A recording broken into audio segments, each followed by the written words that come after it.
Alam niyo po, may mga anak, kapag ka tinutuwid ng magulang, ang tingin sa magulang kalaban. Totoo po ba yun? And at the same time, may mga anak, kapag ka tinutuwid ng magulang, ang tingin sa magulang, mali yung pagtutuwid.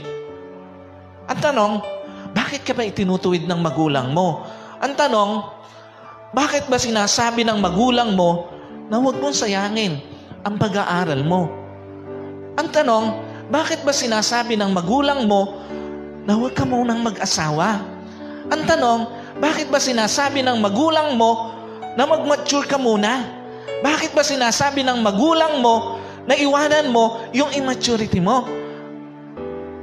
Alam niyo po, pansinin niyo, sa tingin mo, kung ikaw ba ay makapagtapos ng pag-aaral, sa tingin mo, ikasasama mo yung nakapagtapos ka ng pag-aaral.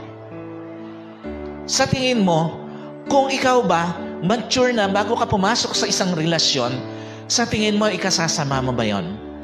At sa tingin mo, kung iwanan mo ba yung mga masasamang bisyo na sinasabi ng magulang mo na iwanan mo, sa tingin mo, ikasasama mo ba yon?